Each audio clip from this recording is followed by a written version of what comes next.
Jai Janendra, everyone.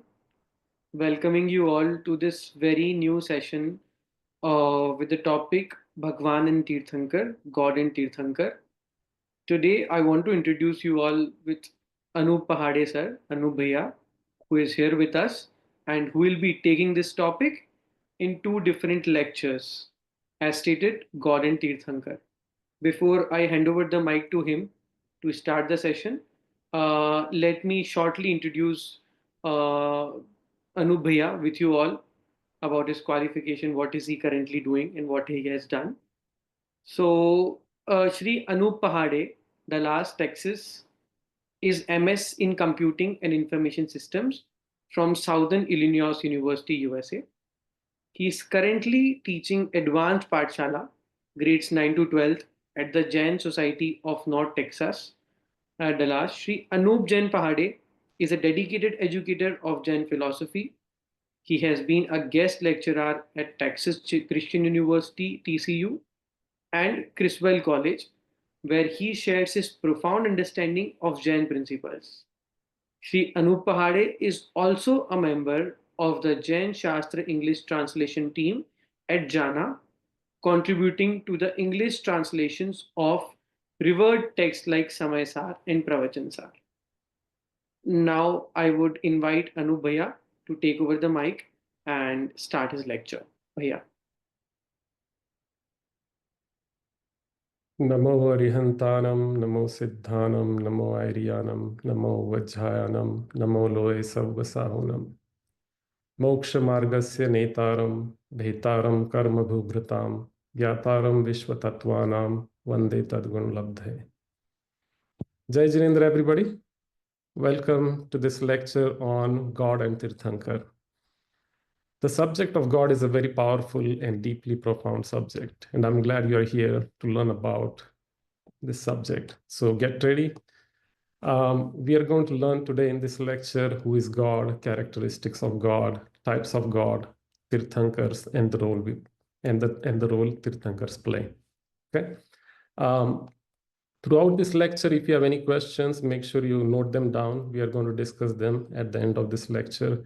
And we want to make sure that you have clear understanding of whatever we have learned today. So I'm going to start this lecture with a simple yet thought-provoking question. From the moment we are born till the moment we die, there is one thing we all are pursuing in this world. Do you know what that is? It is happiness. Our desire to be happy is what drives us. Every living being wants to be happy. Nobody wants to be sad.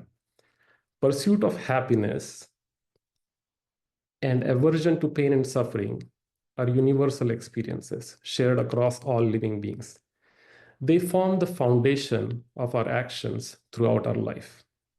Whether it is pursuit for everlasting happiness, we are trying to escape pain or suffering, we are trying to look for meaning and purpose in our life, whether it is hope and guidance during times of distress, whether we are looking for forgiveness, whether we are looking for redemption, people around the world turn to God, don't we?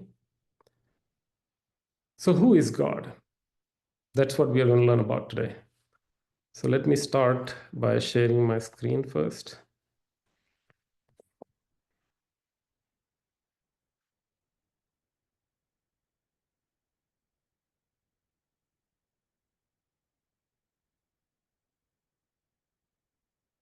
Harshil bhai, are you guys able to see the screen?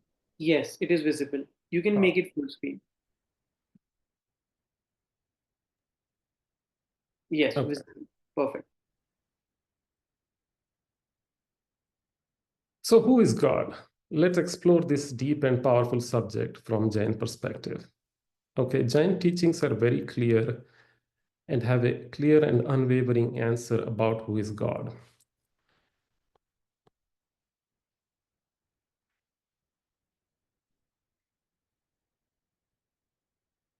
So when we talk about God, the first term that comes to mind in Hindi is Bhagwan.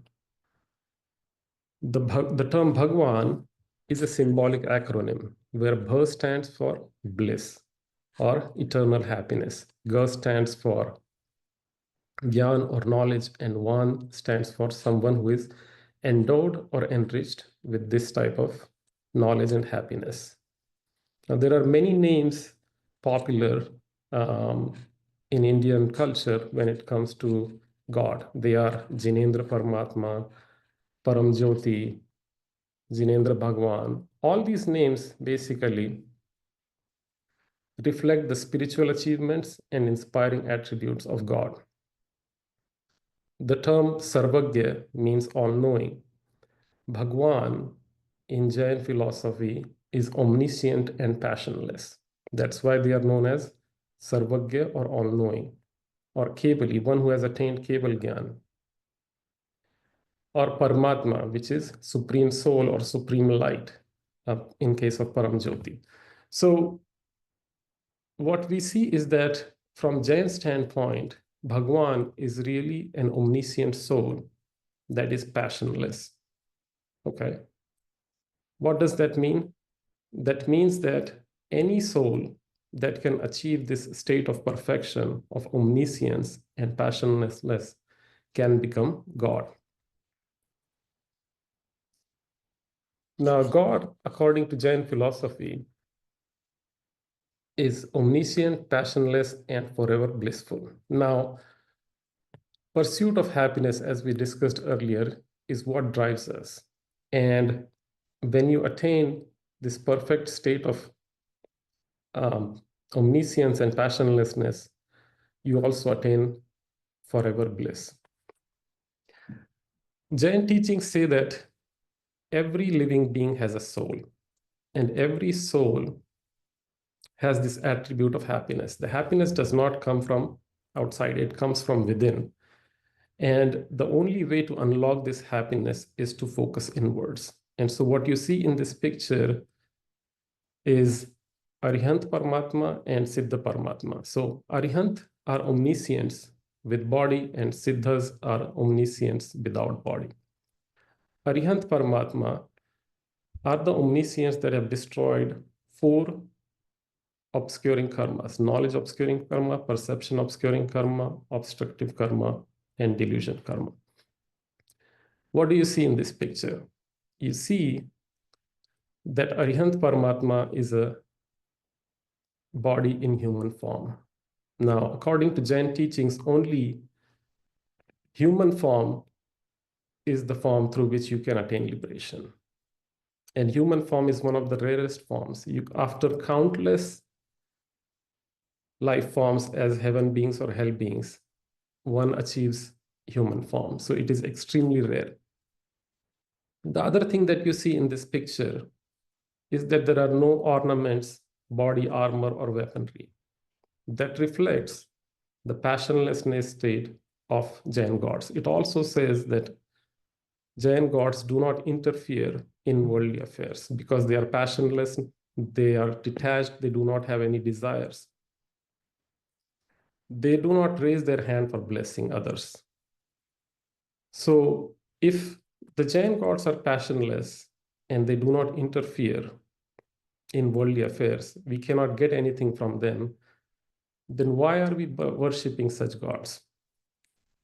So let's understand, when Jains worship God, what does that really mean? In the beginning of this class, I recited a benediction. For those who do not know what benediction is, it is a prayer that is said at the beginning of any auspicious cause to invoke divine blessings for completion of that cause. And the benediction or Mangalacharan that I said was Moksha Margasya Netaram Bhetaram Karma Bhubratam Gyataram Vishwatatvanam Vande Tadgun Labdhe. What does that mean? It means leaders and propagators of path of liberation, destroyers of the mountains of karma, tremendous amount of karma, knowers of the true intrinsic nature and reality of all substances in this universe. I bow down to such leaders to attain same qualities as within them. So when we pray to God, we are not looking for favors or miracles. we are trying to achieve same qualities as within them. That's why we are learning about God. According to Jainism, the one who knows God knows pure soul and hence knows himself. That is the power of Jain devotion. We do not worship for material favors, we worship to awaken our own divine potential.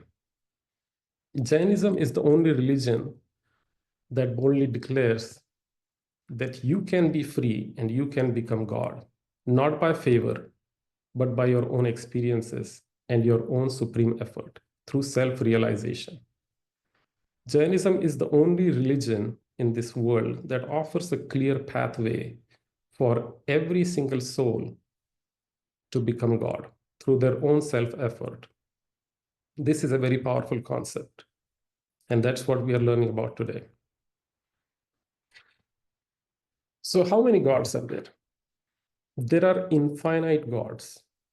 And when I say infinite gods, I mean infinite souls that have followed the pathway mentioned in Jain philosophy and attained liberation.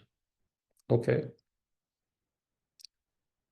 So, because every soul, according to Jainism, has the potential to become God, it means that we also have the potential to become God. All we have to do is unlock that potential. And Jainism and the teachings in Jainism help us make progress in that direction. Every soul is unique. Every soul is distinct from one another. Yet, from a substance point of view, every soul is identical.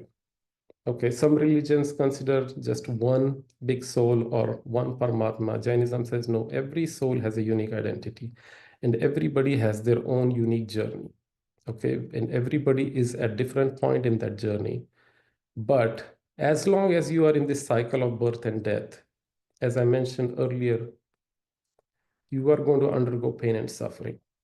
And if you want to attain permanent eternal happiness, the only way to attain that is through Jain teachings and following those Jain teachings to understand your true nature and attain the eternal state of liberation and happiness.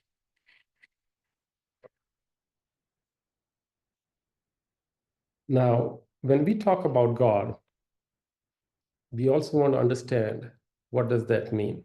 We talked about passionlessness, we talked about omniscience, but there are many more qualities, right? The soul has infinite qualities. And when a soul attains omniscience, there are other characteristics that manifest.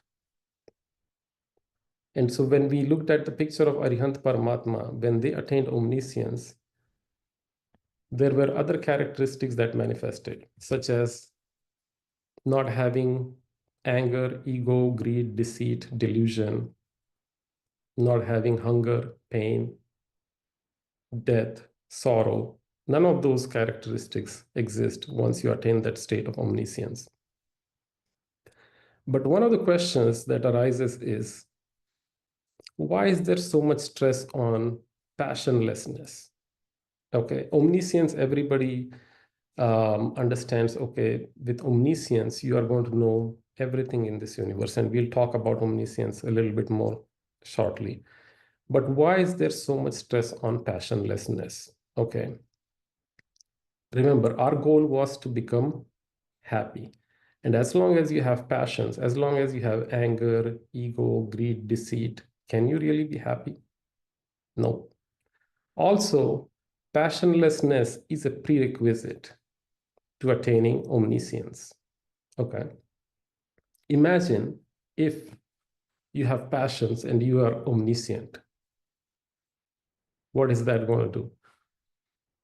Because you're omniscient, you are going to see everything in this universe and know everything in this universe. But because you have passions, you are going to see all your past lives, all the relatives from your past lives. And then some of those relatives may be in different forms as plants, animals, or maybe in difficult situations that you are going to want to interfere. Okay. Now, if you interfere, that is going to create instability within you, and there will be other omniscients who would also want to interfere. Is that possible? No. You can never be happy as long as you have these passions. So what does that mean? It means that you have to be completely free from desires, from passions, to be able to have a power as powerful as omniscience. That's why it is important to understand why there is so much emphasis on being passionless. And our biggest challenge right now is fighting those passions. The term Jinendra means the one who has conquered their inner enemies. And for us, the enemies are not outside, they are within us. They are our passions, anger, ego, greed, deceit, our ignorance about true nature of this universe, the true nature of reality. That's what causes these passions. And Jain teachings help us work and fight with our inner enemies and attain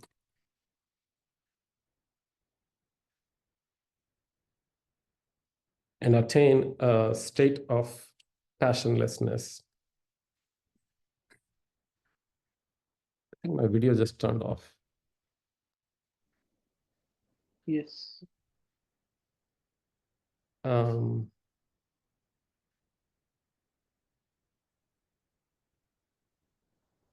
okay. Yeah, we can see you now. All right.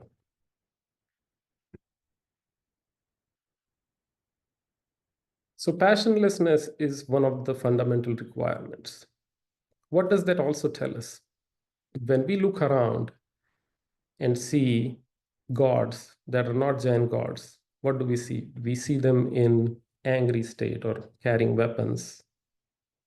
According to Jainism, if you cannot control passions, you are not ready to be God. You are not ready to have as much power as being an omniscient.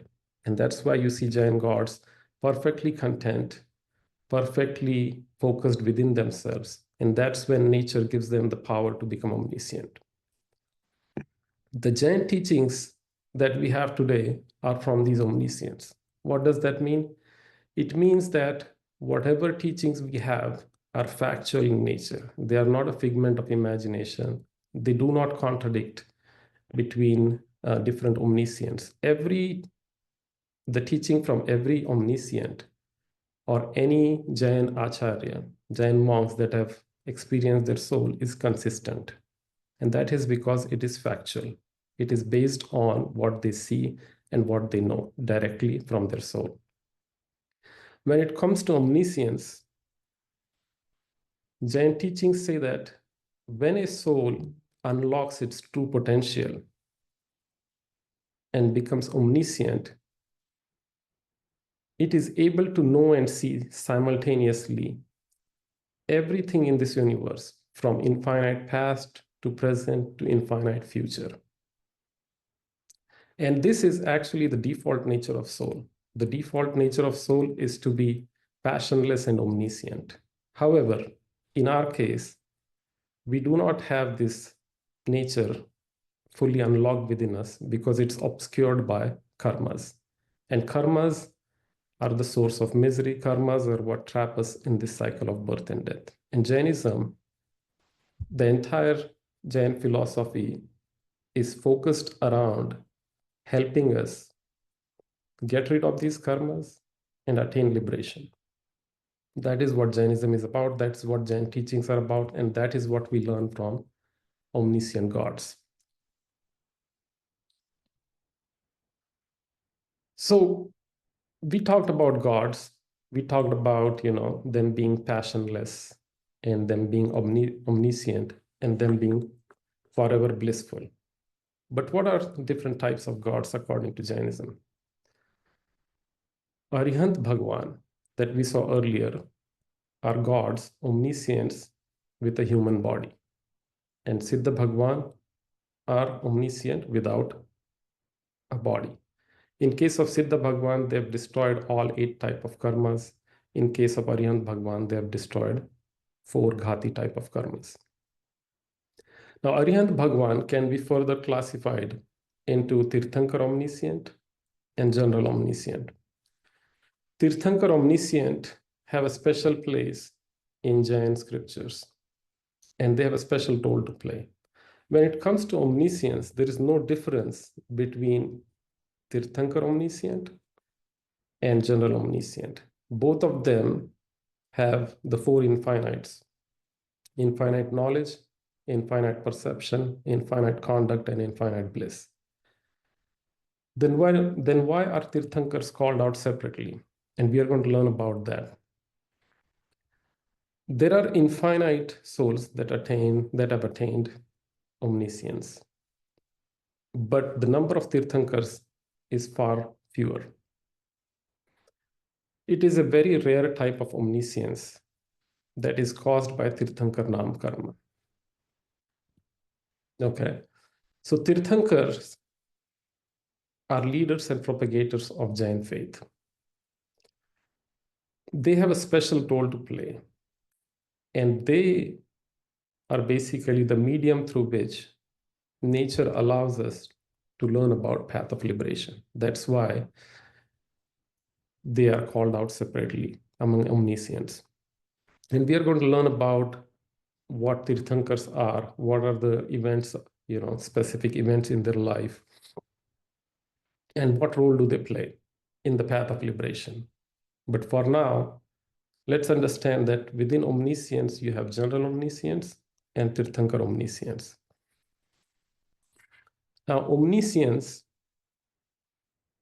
is attained as per Jain philosophy by attaining self-realization, right knowledge, and right conduct. And it's a journey. Right now, we are all in a state of delusion because we do not have right perception or right faith. So for us, the first step in this journey is going to be attaining Samyak Darshan or right faith. For Tirthankars or omniscients, they were just like us, but they have completed this journey and they have attained the state of perfection. For us, we are still learning about ourselves. We are still in the beginning of this journey. And our goal is to be just like them. And in order to be just like them, we rely on teachings of Tirthankar Paramatma. Their teachings is how we get to know about ourselves.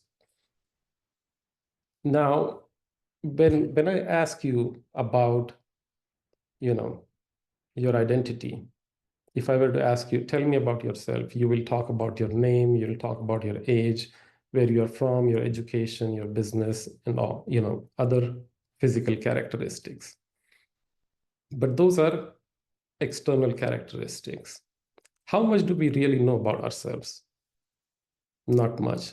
And that's where the teachings of Tirthankar Bhagwan play a key role in helping us understand who we really are.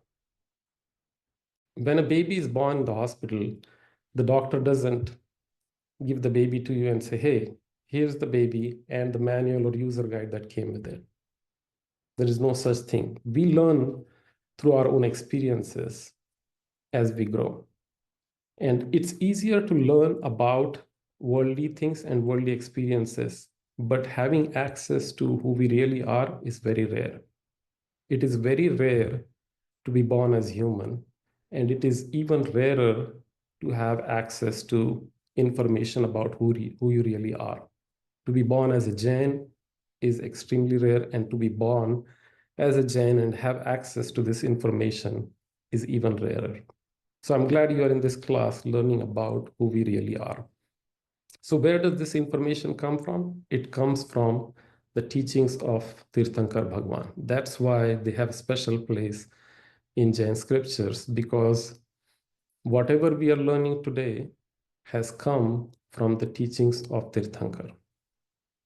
Tirthankar illuminate the path of liberation. And there have been infinite Tirthankars from time eternal. In the current time cycle, in our region, there have been 24 Tirthankars, with Rishabdev being first Tirthankar and Mahavir Swami being the last Tirthankar. The teachings we have today are from these Tirthankars. So how do we get to know about these teachings? We are going to learn about this a little bit here. So when a Tirthankar attains omniscience, a divine sound emanates from their body. And that sound is pure knowledge. Knowledge that is beneficial to all the living beings. That knowledge is then composed and organized into 12 sections known as 12 angs by their chief disciples. That forms the basis of all the knowledge that we have today. And that knowledge has then been further classified into Jain scriptures that are classified as anuyogs. So we have 4 anuyogs today in Jainism: Prathamanuyog, Karnanuyog, Charnanuyog, and Dravyanuyog. If you go to any Jain temple or a Jain library, the books that you read today are going to fall into these 4 categories, and they are based on the divine sermons of Tirthankars. And we will learn about more about these sermons and Samosharan when we learn about Tirthankars further in the next lecture. The focus of all Jain teaching is to help you attain liberation and to illuminate the path of liberation. So we have Prathamanuyog, which is filled with stories about Tirthankars, Chakravartis, and other people who help you learn about Jain philosophy in a story and narrative format. They help you get introduced to Jain philosophy, to Jain literature, and are an entry point into Jain studies. They are primarily popular with young kids or those who would like to learn about Jainism in story format. Paras Puran, Adi Puran, Harivansh Puran, these are popular scriptures that are from Prathamanuyog. The next Anuyog is Charnanuyog. Charnanuyog basically focuses on ethics and conduct. It focuses on what should be the conduct of a Jain monk, what should be the conduct of a householder, what are different vows, what are different austerities that need to be performed, how do you continue to progress spiritually. So it helps you establish guardrails as you progress in the path of liberation. The next Anuyog is Karnanuyog. Karnanuyog talks about cosmology. It talks about the nature of universe. It talks about different karmas. It talks about our own place in this universe and our relationship with everything around us. It primarily is interesting to those who are interested in knowing about facts, in knowing about the engineering of the universe, in knowing about different stars, galaxies, things like that. And then you have Dravyanuyog, which focuses on philosophy and metaphysics. It examines the true nature of reality, the influx of karmas. How do we ontology? How do we interact with surroundings around us? So those 4 anuyogs basically help us in the path of liberation. No matter what you study through any of these scriptures, the goal is to develop detachment, to develop passionlessness. When it comes to Karnanuyog, Gomatsar, and many other scriptures have very detailed explanation of the nature of the universe, of different karmas, of different life forms. What are the consequences of different karmas? How you transmigrate into different life forms? Tattvar Sutra also provides that in great detail. When it comes to Charnanuyog, Mulachar, Ratnakaran Shravkachar, and some other Jain scriptures provide much detailed explanation about ethics and conduct for Jain monks and Jain householders. And then when it comes to Dravyanuyog, we have Samaysar, Pravachansar, and other Parmagams written by Acharya Kund that provide details about metaphysics, ontology, and Jain philosophy. So as you can see, all the teachings that we have today are derived from the teachings of omniscient Tirthankar Paramatma. And that's why we have such special significance for Tirthankar Bhagwan. And that's why we are learning about Tirthankar Bhagwan today.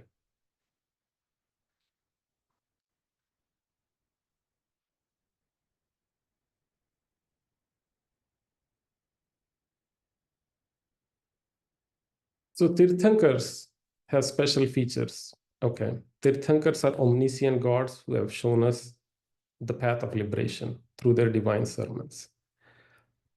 What have they told us? They have told us that from infinite past, we have been transmigrating in this cycle of birth and death. And that is because of our own delusion, our own ignorance, our own passions, attachments, aversions. When we do good deeds, we acquire good karma. When we do bad deeds, we acquire bad karma. And this cycle continues. And as part of this cycle, we transmigrate from human form to plants and animals, to heaven beings and hell beings.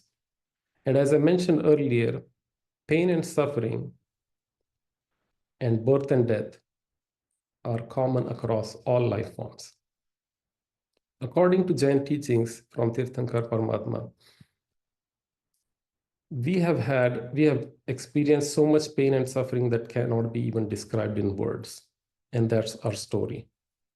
And the teachings from Tirthankar Paramatma give us a way to get out of this cycle of birth and death.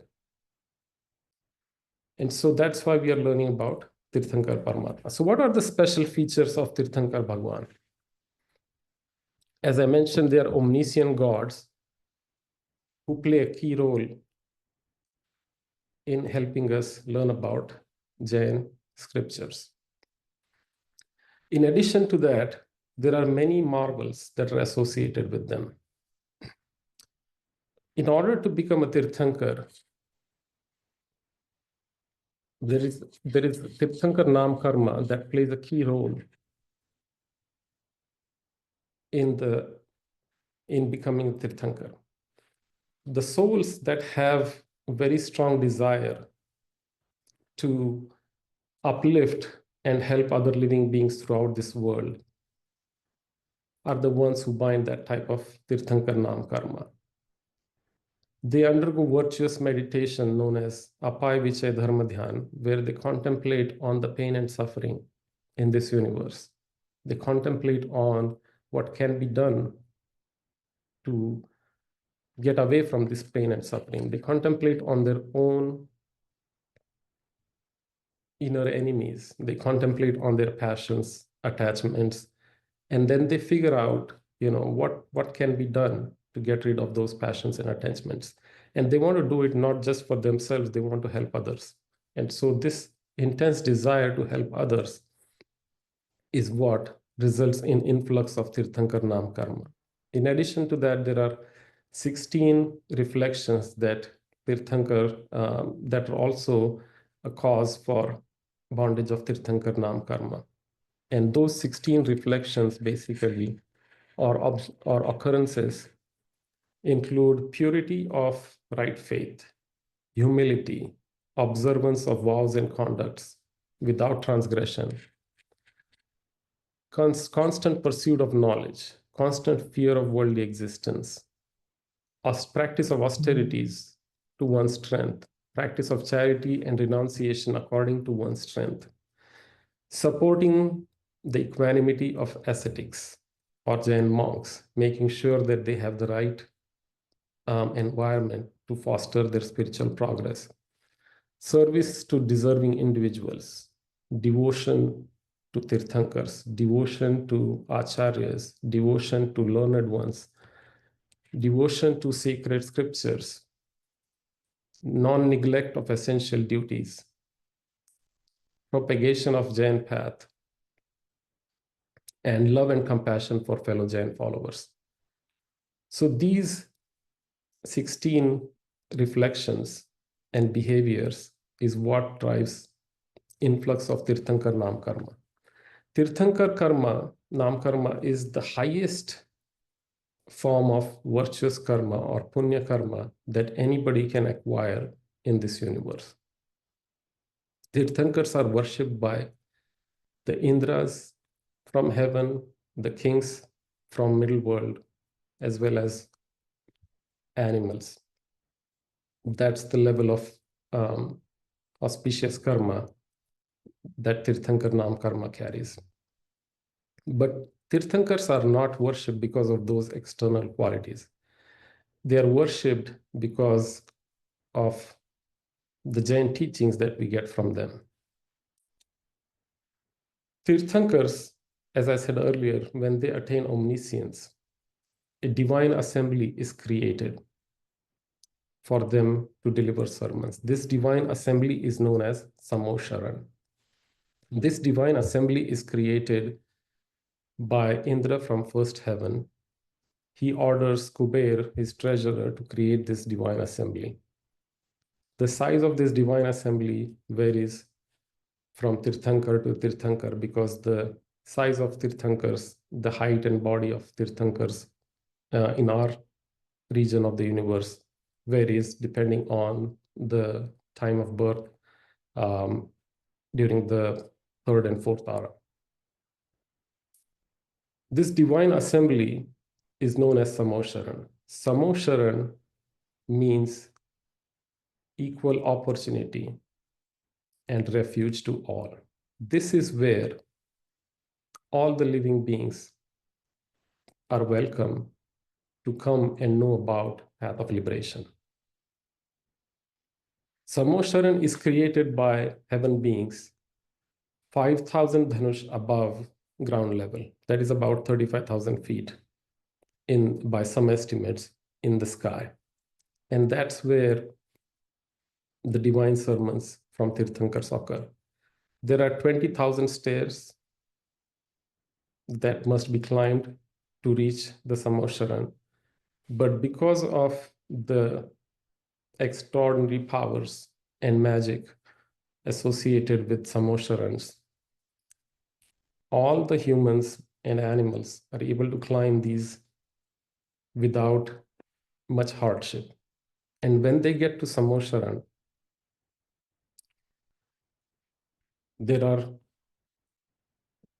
performances, there are dances, there are many distractions. And so some of the life forms that get there get distracted in those and never reach the sermons. But those who are truly interested in their self-upliftment are the ones who continue to go past all those distractions and end up in the final assembly where the sermons are occurring.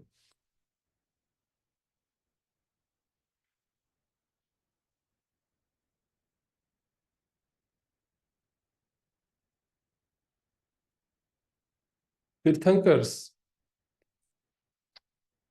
are you guys able to see my video? Yes, we can. Okay. All right. So Tirthankars are born in the third and fourth ara in our region, which is Bharat region. Bharat Kshetra and then Airavat region are the two regions in this universe where there is a time cycle.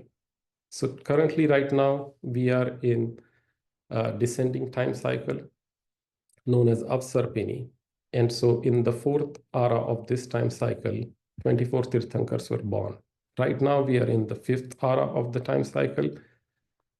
And in this ara, we can attain self-realization through Jain teachings, but we cannot attain liberation.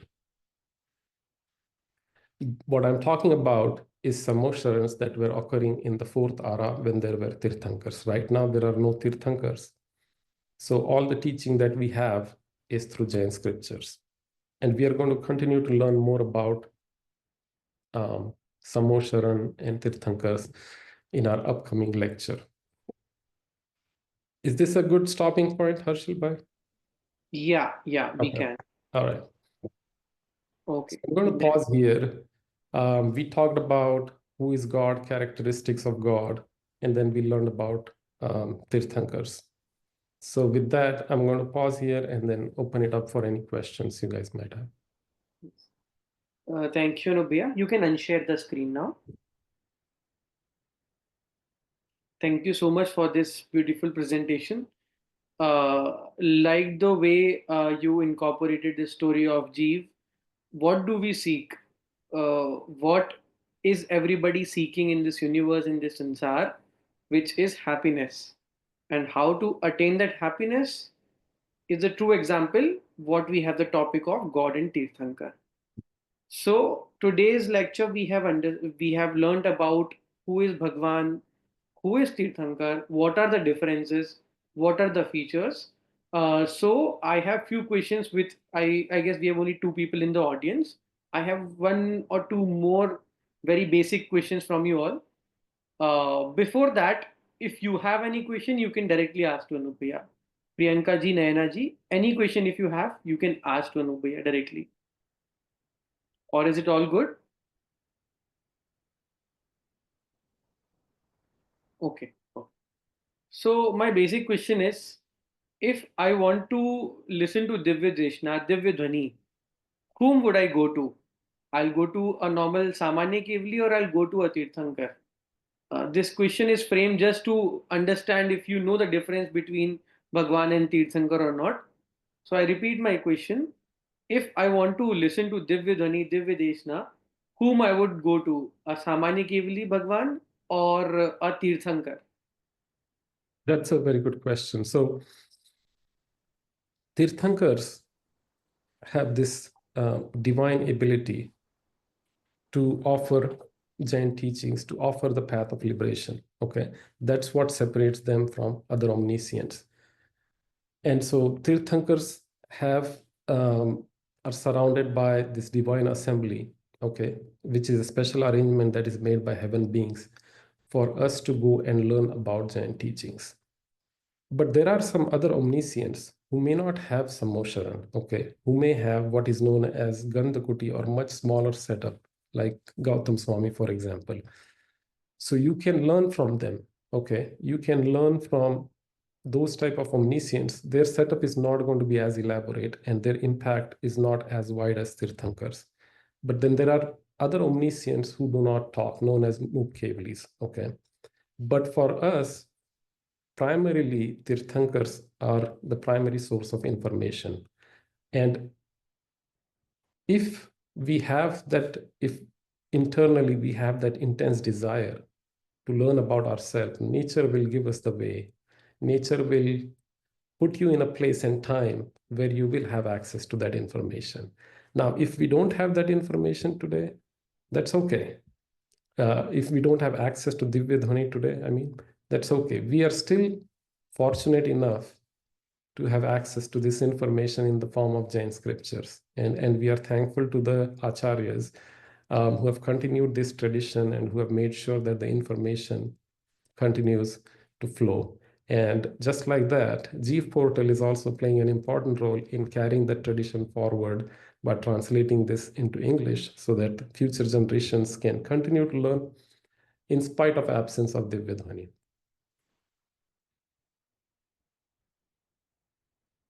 I think you're on mute. Yeah, thank you. Thank you, Anupriya. Totally right and got your point. I wish anybody from the audience would also add some point related to the lecture or if any question they have, else we will conclude it. Okay, we are good to go then.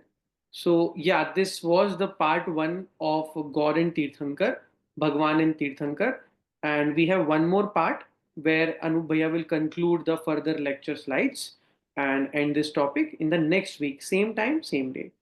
So, before we proceed to Jinwani Stuti, let me shortly share my screen and introduce you all to the accessible points of these lectures. So to access to Jeev portal, you can visit the website www.jeev.net.in.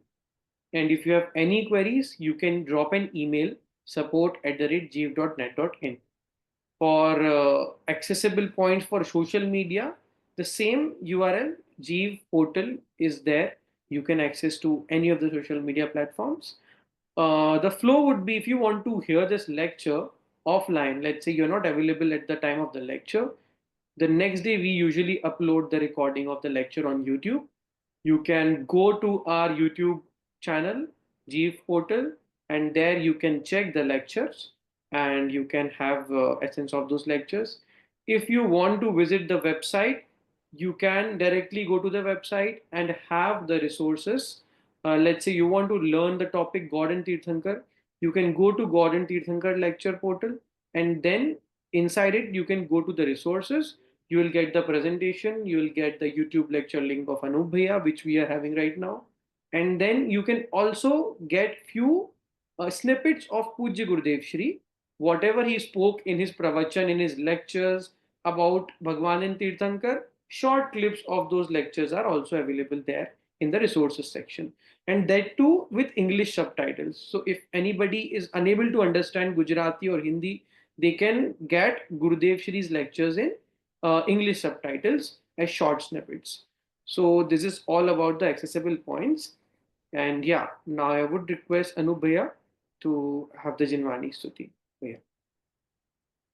निज निधि निज में बताई, यह अनंत उपकार है। इसके लिए जिन वाणी माँ को वंदना शत बार है, वंदना शत बार है। 9 times Ramukar mantra.